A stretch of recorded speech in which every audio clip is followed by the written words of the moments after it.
तो उस पर अगर आप हो तो आपकी इज्जत डेफिनेटली बहुत हो जाती है। तो ये बेनिफिट्स होते हैं, लेकिन क्या केवल बेनिफिट्स होते हैं गवर्नमेंट जॉब में? तो मैंने क्यों छोड़ा भाई? इसके टाइम में मुझे लगेगा कि हाँ यार 15 लाख मुझे बहुत ज्यादा मिल रहा है गवर्नमेंट में, जबकि मैं दूसरे प्राइवेट वाले को देखूंगा तो प्राइवेट वाले को 10 लाख मिल रहे हैं, बट उसी 15 लाख और 10 लाख को जो हम और वो कटते जाएंगे और आपको बाद में पता चलेगा आपका इन हैंड जो आ रहा है वो सीटीसी तो ये दिख रहा है, इन हैंड ये दिख रहा है। तो इनका कैंपस प्लेसमेंट होने वाला है सीएमए वालों का, उनको भी ऑल द बेस्ट। और मैं उनके लिए भी एक टिप दे रहा हूँ कि आप ना रेज्यूम ऐसा बनाएं। Hi everyone, how are you? Hope you all are doing very very well. I am also well. So welcome to my channel, welcome to the another video. और आपका स्वागत है। मुझे पता है कि आप लोग भी इंतजार कर रहे थे मेरे इस वीडियो का, और मैं भी बहुत बेसब्री से इंतजार कर रहा था कि कब मैं इस वीडियो को अपलोड करूं, लेकिन कुछ कारणवश मैं अपलोड नहीं कर पा रहा था। आज मुझे टाइम मिला तो आज मैंने सोचा चलो अपलोड कर देते हैं। तो आप सबको पता होगा कि ये जो वीडियो मैं बना रहा हूँ उसका पर्पस बस यह है कि मैं अपना इन्फॉर्मेशन शेयर कर रहा हूँ आपके लोगों के साथ, जैसे कि मैंने लिंक्डइन पे शेयर करता रहता हूँ, वीडियो में शेयर करता रहता हूँ। ये मेरा पर्सनल एक्सपीरियंस है, ये कोई यूनिवर्सल ट्रुथ नहीं है कि आप इसी को मान ले कि सब यही होगा, सब यही डिसीजन ले इस सिचुएशन में आपकी। ये सिचुएशन बेस्ड डिसीजन था, हर एक की सिचुएशन अलग होगी इस परिस्थिति में। मेरे हिसाब से जो मेरी सिचुएशन थी उस हिसाब से मैंने ये डिसीजन लिया हुआ है, तो ये आप जरूर माइंड में रखिए। तो ये बस पर्पस है जनरल नॉलेज के लिए कि मैं अपना मतलब पर्सनल एक्सपीरियंस आपको शेयर कर रहा हूँ, ऐसे आप इस वीडियो को लेना, ठीक है। तो सबसे पहले बात बता रहा हूँ कि कोई भी सबको जैसे पता ही होगा, मैक्सिमम मैं होप करता हूँ इन मेरे व्यूअर्स को पता होगा, बट जिनको नहीं पता उनको मैं बता दूं कि मेरा सिलेक्शन PSU NHPC लिमिटेड जो कि मिनी रत्ना कैटेगरी 1 है गवर्नमेंट इंटरप्राइजेज, उसमें हुआ था सिलेक्शन। सब कुछ हो गया था मेरा, बस मुझे ज्वाइन करना था, सारे डॉक्यूमेंटेशन सब कुछ फिल हो गया था, लेकिन मैंने लास्ट मोमेंट पे आके ज्वाइन नहीं किया। मैंने जो ऑफर मुझे दी थी NHPC कंपनी ने, उसको मैंने रिजेक्ट कर दिया और मैं वहां से आ गया। और अभी फिलहाल मैं NHPC लिमिटेड में काम नहीं कर रहा हूँ।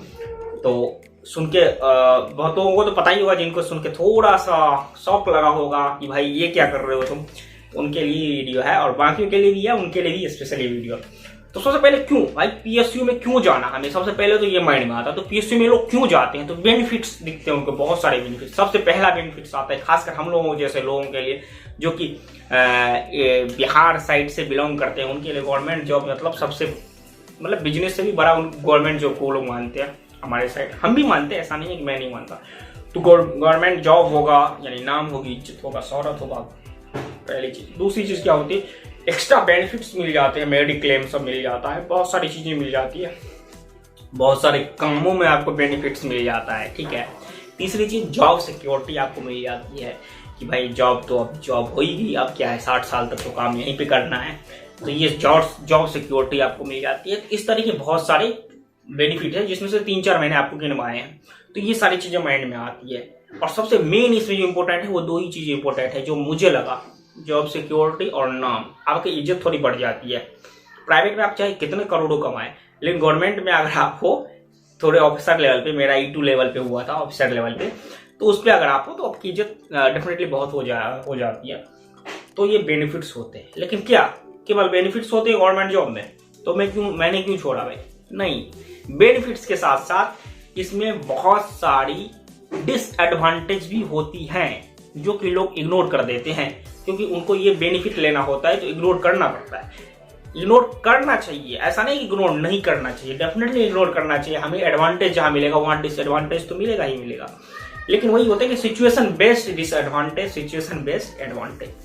सबसे पहला डिसएडवांटेज क्या होता है, आपकी जो सिक्योरिटी आपको दिख रही है ना, वो एक्चुअली में ये जॉब सिक्योरिटी नहीं है। ये एक्चुअली में आपका क्या है कि आप एक तरीके से कैद हो जाते हो। मेरा ऐसा मानना है, आप एक तरीके से कैद इसलिए हो जाते हो कि आप बस उसी कंपनी में हो गया हो।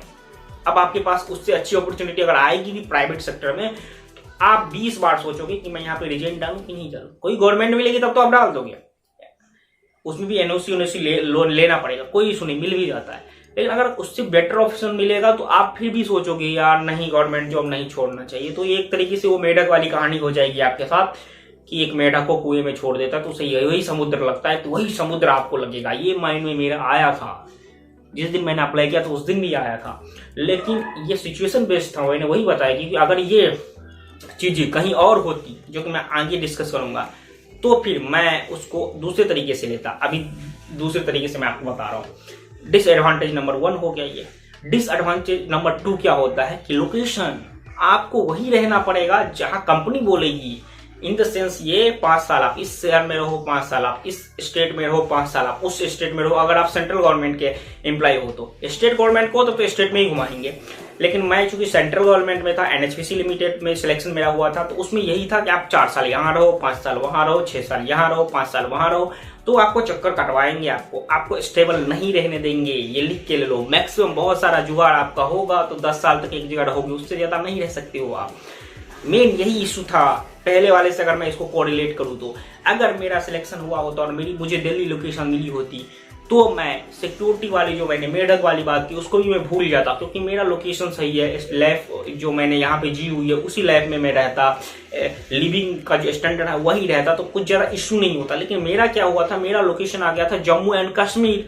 अब जम्मू एंड कश्मीर जब मैं गया ना तो मुझे ऐसा लगा, it is a part of India, लेकिन मुझे ऐसा लगा कि भाई मैं बहुत ज्यादा दूर आ गया, क्योंकि मैं कभी उस प्लेन एरिया में रहने वाला मैं आदमी। जब मैं पहाड़ में आया तो मुझे लगा कि मैंने तो अपने पूरे मतलब क्षेत्र से ही थोड़ा अलग हो गया हूं। तो वो वहां पे जाके मुझे लगा कि अगर मुझे इसी एरिया सब में रहना है, क्योंकि ज्यादातर प्रोजेक्ट उनकी इसी एरिया में होते हैं, पहाड़ी इलाकों में होते हैं, तो चाहे तो मैं यही सोच लूं कि मुझे इस पहाड़ी इलाकों में ही रहना है, या फिर मुझे प्लेन्स में रहना है, या फिर मुझे दोनों में रहना है, या फिर मैं ये सोचूं कि मुझे जहां रहना है मैं वहां रहूं। अगर मुझे जहां रहना है मैं वहां रहूं तो ऐसी कंपनी चूज करो जिसकी लोकेशन उस एरिया से रिलेटेड हो, और या फिर प्राइवेट में रहो। प्राइवेट में तो आपको जहां ज्वाइन करना है आप वहां करो। थोड़े से कॉम्प्रोमाइज आपको करने पड़ेंगे। पैसे ज्यादा चाहिए तो ज्यादा दूर जाओ, पैसे कम चाहिए तो नजदीक में ही मिल जाएंगे आपको। तो डिसएडवांटेज नंबर 2 यही था आपका, लोकेशन इशू। एक तो जॉब सिक्योरिटी जिसको आप मानते हो वो कैद आपके लिए हो सकती है साबित, अगर आप दूसरे पॉइंट ऑफ व्यू से सोचो तो।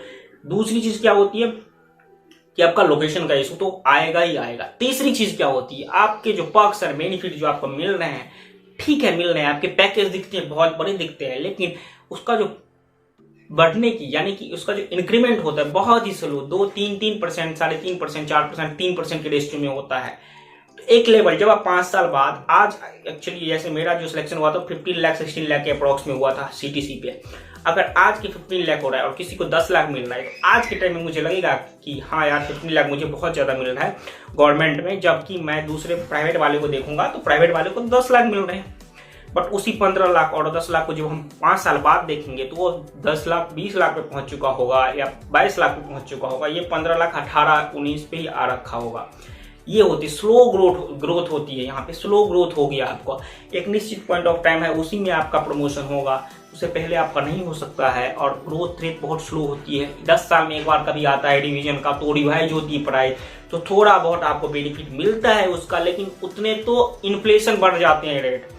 इन्फ्लेशन 6% 6.5% से जाती बढ़ती है, तो वहां पे आपको लॉन्गर टर्म में अगर आप देखते हो तो वहां पे आपको दिक्कत आ सकती है। तो तीसरा ये भी था। और चौथी बात क्या थी इसी से रिलेटेड, कि आपको जो 16 लाख 15 लाख का पैकेज दिख रहा है, एक्चुअली उसमें आपको 10 लाख का ही पैकेज मिलेगा। 5 लाख तो पर्क्स और बेनिफिट में चले जाएंगे। पर्क्स और बेनिफिट जैसे जैसे मेरे टाइम में हुआ था, मुझे बोला कि एचआरए आपको तभी मिलेगा जब, क्योंकि आप शादीशुदा नहीं हो तो आपके फैमिली में मम्मी और पापा ही आपको डिपेंडेंट में आएंगे, और उनका अगर आय 6,000 से कम होगा तभी हम आपको करीब 14-15 हजार जो एचआरए मिलता है वो देंगे मंथली, नहीं तो काट लेंगे। तो वो तो मेरा कट गया, 2-3 लाख तो मेरे वैसे ही कट गए, 2 लाख करीब कट गए मेरे, तो 15-16 तो 14-13 बन गया लाख। ऐसे करके बहुत सारे ऐसे बेनिफिट्स होते हैं जिसको आप ले ही नहीं पाओगे और वो कटते जाएंगे, और आपको बाद में पता चलेगा आपका इन हैंड जो आ रहा है वो सीटीसी तो ये दिख रहा है, इन हैंड ये दिख रहा है। तो ये सिचुएशन में आई थी, तो ये माइंड में मेरे आया था। तो चौथा नंबर ये हो गया आपका, एक तो कैदी बन जाओगे आप। दूसरा मतलब सुनने में थोड़ा और लगे, मैं समझाने की पॉइंट ऑफ व्यू से ऐसा बोल रहा हूँ, आप इसको अदरवाइज ना लेना प्लीज। मतलब मेरे कहने का मतलब है कि आप उसी में रहना चाहोगे, आप ये नहीं चाहोगे कि दूसरे में जाए। दूसरा क्या होगा, जॉब का लोकेशन इशू आपको हो सकता है। तीसरा आपका क्या हो सकता है, ये सीटीसी वाला काम जो है वो आपका हो सकता है। ग्रोथ जो होती है चौथी, वो आपकी ग्रोथ स्लो होती है। तो ये सारी चीजें आपको झेलनी पड़ेगी अगर आप एक सेंट्रल पीएसयू में जाते हो स्पेशली। और यही मेरे साथ हुआ, मैं सेंट्रल पीएसयू में जा रहा था, और जब मैं वहां पहुंचा तब मैंने डिसीजन क्विकली लिया, क्योंकि मैं लोकेशन देखते देखते पहुंच रहा था। तो करीब 6-7 घंटे, इमरजेंसी नाम की कोई चीज आपको वहां पे मिलेगी नहीं, मुझे जैसा लगा। मिल जाएगी थोड़ी बहुत, ऐसा नहीं है, लेकिन बहुत तकलीफ होगी क्योंकि आपको तो सिटी में आने में 5-6 घंटे लग ही जाएंगे, कम से कम 5-6 घंटे लग जाएंगे सिटी में आने में।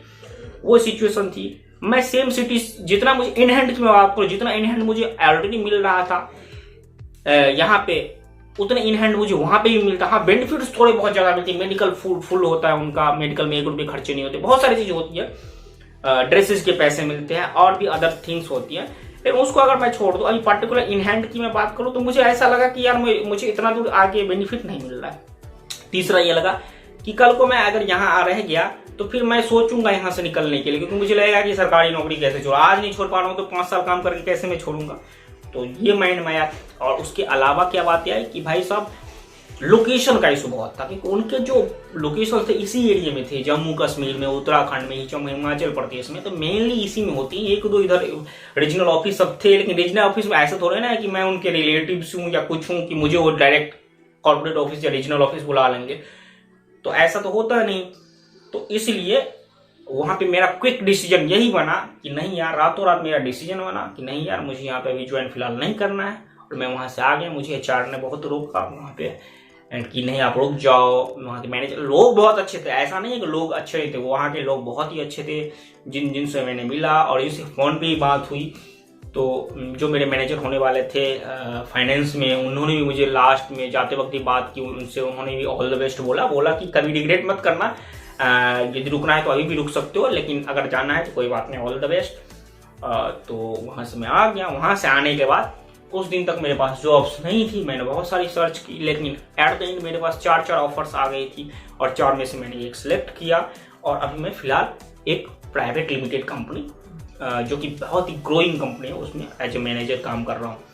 तो मेनली कारण जो मैंने आपको बताया कि ये सारी चीजें पॉइंट मिल के बनी और उसकी वजह से मैंने ले लिया। और उसी के बीच में एक को इंसिडेंट हो गया था हमारे साथ, हमारे रिलेटिव्स में किसी को कुछ ऐसा हो गया था जिसका एक्सपेक्टेड हम सब लोगों का नहीं था। वो भी उसी डेट को हुआ था, 28 अगस्त को कुछ ऐसी घटना हो गई थी। उससे भी थोड़ा सा हम लोग निगेटिव हो गए थे और इसीलिए मुझे वहां से जल्दी आना था। तो वो भी थोड़ा हो गया। तो मतलब कुल मिला के देखा मैंने कि नहीं मतलब ऐसा लगा कि ऊपर से ही ऑर्डर आ रहा है भगवान के यहाँ से कि नहीं यार तुम चलो अगली बार कभी ट्राई करना। तो इसलिए मैं वहां से आ गया। इसका मतलब ये नहीं है कि मैं बोल रहा हूँ कि पीएसयू एक खराब कंपनी है। पीएसयू एक one of the best company है काम करने के लिए। और हो सकता है कि मैं फ्यूचर में किसी दूसरे पीएसयू में जरूर अप्लाई करूंगा और मेरा हो भी जाए तो मैं ज्वाइन भी करूंगा, ऐसा भी हो सकता है। तो मेरा कोई नेगेटिव पॉइंट ऑफ व्यू नहीं है इसको लेके। मेरा बस एक क्लियर करना था। बहुत लोग पूछते थे कि नहीं थोड़ा सा तो ये करना होता है, कमेंट आते थे। क्या होता है कि जब आप किसी सिचुएशन में फंसते हो ना, तब जाके आपको पता चलता है कि इस सिचुएशन से मुझे क्या निकलना चाहिए। तो उस टाइम जो कैलकुलेशन होती है ना, वो थोड़ा अलग टाइप की कैलकुलेशन होती है। अगर जैसे मैं अभी बैठ के कुछ सोचूं तो वो नॉर्मल होगा, किसी भी चीज के बारे में सोच रहा हूं। अभी मैं सोच रू यार अभी भूकंप आएगा तो मैं क्या करूंगा, तो मैं सोचूंगा अभी भूकंप आएगा तो मैं निकल जाऊंगा, या मैं दरवाजे के पीछे आ जाऊंगा, मैं बेड के नीचे लेट जाऊंगा। सोचने में तो ऐसा लगता है, लेकिन जब एडजेक्ट आता है भूकंप तब वो सेंस वेंस चली जाती है। तब जो होता है उसी सिचुएशन में होता है। तो वही मेरे साथ हुआ। ठीक है, तो कोई इशू नहीं। थोड़ा दुख भी है, थोड़ी खुशी भी है, बराबर है। बट या मुझे यही सब सारी चीजें बतानी थी। अगर इससे भी ज्यादा कुछ और भी क्वेश्चंस हो आप जरूर कमेंट कर सकते हो और लाइक जरूर करो, वीडियो को शेयर करो। जो लास्ट में यही है कि जहां पे डिसएडवांटेज है वहां पे एडवांटेज होगा, और जहां पे एडवांटेज है वहां पे तो डिसएडवांटेज होगा ही होगा। तो ऐसा नहीं है कि आप भी ऐसा करो, आपके साथ जो सिचुएशन हो उस हिसाब से आप फेस करो। All the best and I hope कि आप लोग जो भी दिसंबर अटेम्प्ट देने वाले हो सीए के, सीएमए के, और जो भी सीए के नवंबर जो भी अटेम्प्ट है, सीएस के जो भी अटेम्प्ट है, जितने भी स्टूडेंट्स हैं हमारे फ्रेटर्निटी के, उनको ऑल द बेस्ट कि आप लोग अच्छे से पढ़ाई कर रहे होगे। एंड होप आप लोगों का जो एग्जाम जाएगा वो बहुत ही बेस्ट जाएगा। बाकी जिनका कैंपस प्लेसमेंट होने वाला है सीएमए वालों का, उनको भी ऑल द बेस्ट। और मैं उनके लिए भी एक टिप दे रहा हूं कि आप ना रेज्यूम ऐसा बनाएं जिसपे आपका कमांड हो, आप एक्सपर्ट रहे, उस हिसाब से रेज्यूम को प्रिपेयर करें, क्योंकि क्वेश्चन जो आएंगे मेनली रेज्यूमे से आपके आएंगे। तो रेज्यूमे में ऐसा ही चीज लिखो जिसका आप एक्सपर्ट हो, और एक्सपर्ट नहीं भी हो तो एक्सपर्ट बनो। इस मीन टाइम में आप एक्सपर्ट बनो और रेज्यूमे में वो सारी चीजें लिखो जो आजकल मार्केट में ट्रेंडिंग में है, और उसका एक्सपर्ट बनो, उसके बारे में पढ़ो। डेफिनेटली आपकी इंटरव्यू बहुत ही अच्छी जाएंगी। Thank you so much, all the best.